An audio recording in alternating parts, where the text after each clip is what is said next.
DJ Ferris.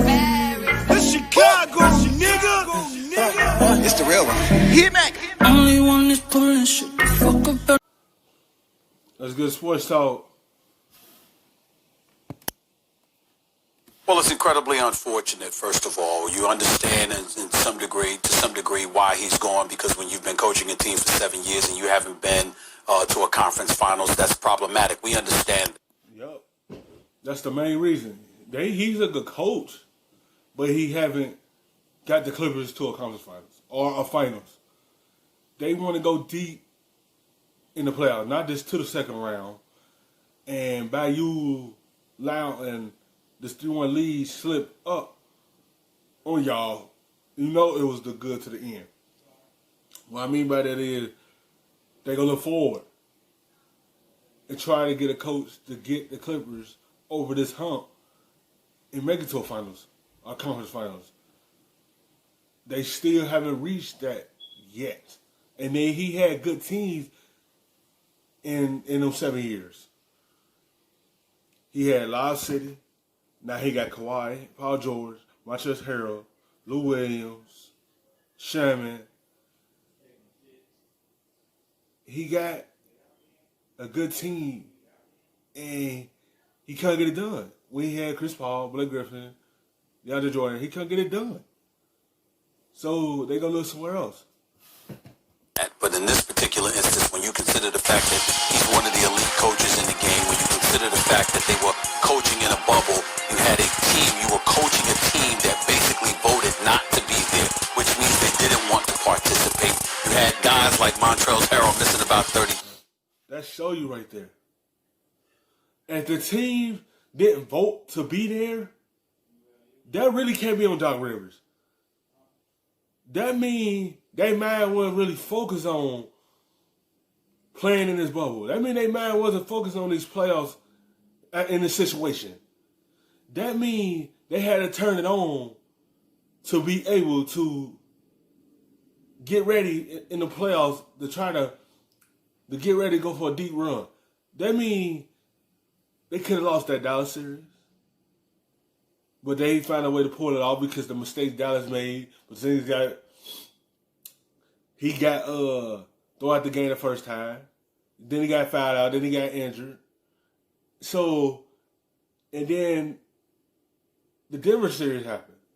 Up 3-1. They didn't finish it off. But that just shows you they wasn't really trying to be there. It was just trying to get out of there. That show you their mind had to click right then and there. They weren't really there. That's why the team was all over the place, scrambled. You see certain players left the bubble, came back, another one left, came back. They show you they wanted to be outside of that. 3 days. Patrick Beverly missing about 18 days. Numerous other players missing a slew of days because they were either injured or there were other things that were going on that prevented them from performing. You really didn't have a chance. And then when you consider what transpired in Games 6 and 7, when in terms of high percentage shots and things of that nature, they were getting them and guys were just missing. Then you have a leader in Kawhi Leonard, the superstar that you acquired in the offseason, along with Paul George, two individuals that probably would not have come there had it not been for Doc Rivers being the head coach of the franchise, and they don't show up in the Game 7. Then it's one of those situations, particularly when you're looking at Kawhi, who is as indifferent as they come in terms of his personality. He's going to work hard. He's going to go on the court. He's going to perform. He's never going to cheat you with effort. But in the end, can you be that leader that galvanizes troops? That was never Kawhi Leonard's MO. So all of those things being stacked against Doc Rivers, what I'm saying is that if he's going to lose his job, you know what, it would have been far more understandable had there never been an interrupted season and he lost under those conditions. But considering the fact that the season was interrupted, and then you had guys, the Clippers and the Lakers were the only two teams that voted not to participate in the bubble and not to play, then they came back and played. And unlike the Lakers, you had guys missing games all over the place. For him to lose his job under those conditions are incredibly unfortunate for a coach of his stature. I don't like it at all. And as you mentioned, this is a team with a couple of big superstars, a lot of good players that come off the bench, a team that I think a lot of coaches would love to coach. So who do you expect the Clippers to now pursue to take over for Doc Rivers? I have no idea whatsoever because I had no idea. I mean, I suspected that Doc Rivers would probably lose his job because you heard the whispers and what have you. And you imagine all the guys that'll be out there clamoring for this opportunity. And I haven't spoken to Steve Ballmer about this, the billionaire owner for the Los Angeles Clippers as of yet, nor anybody within the Clippers organization because this just came down. And obviously I wasn't working until I just heard the news. But in the end, I will tell you that any coach out there would want this job. Because Kawhi Leonard and Paul George, regardless. You're having a good team. Because you already have two superstars there. And Kawhi and Paul George.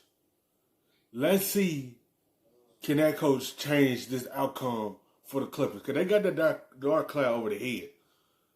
They can't get past the second round. Let's see if it was Doc Rivers coaching or is it something with the Clippers.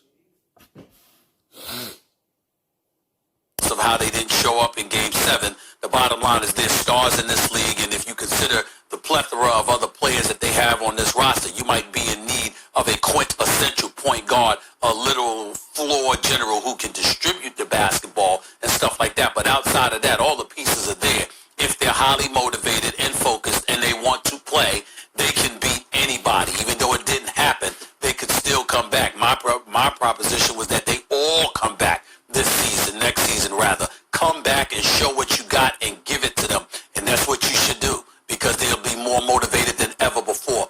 But that didn't happen, and now Doc Rivers is going to be on the open market. And teams, for example, like the Philadelphia 76ers, I don't know whether they're going to call him or not. I know this much. They damn well had better call him because as recently as 48 hours ago, it was about Mike D'Antoni, the former coach of the Rockets and the Lakers and the Knicks and the Phoenix Suns. Okay, that guy was a leading candidate for a job. And, of course, Ty Lue. Unless you're going to get Ty Lue or whatever, I don't see how you're the Philadelphia 76ers and you can think about Mike D'Antoni over a Doc Rivers. That better not happen. I can tell you that much. Yeah, exactly. Going off of that, there's a handful of teams that are looking for a head coach. Where do you think the best fit for Doc Rivers to go to a place could be? Philly. Philly. That's the team. You know, you see a lot of teams still looking for a coach, but definitely Philly. You got a star in Joel Embiid who should have his behind.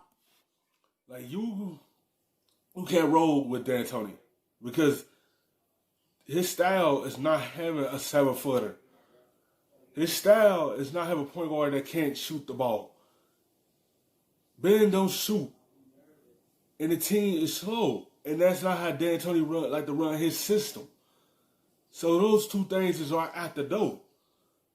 They don't fit his system. That means if he do get the job, that means they're going to have to pick up their tempo with him. So you get Doc Rivers, it's a different. He can go at their pace. He can understand that. D'Antoni's a different type of coach. His style is different. I'm down in the post doing damage, and he should be the second best player definitively on a night-in, night-out basis, rivaling the Greek freak. You got a guy in Ben Simmons that Doc Rivers would know how to utilize because he can't shoot. Maybe he'll eventually get some kind of a shot, but he has every single thing else in his arsenal to be a prolific perennial all-star for years to come. It would have been nice if they still had Jimmy Butler and J.J. Redick, but guess what? You don't. But you have Tobias Harris, and you have a few other pieces that you could do something with the right coaching, the right motivation, a new fresh start, a new voice. The bottom line is, guess what? You can legitimately, almost instantly compete for an Eastern Conference crown.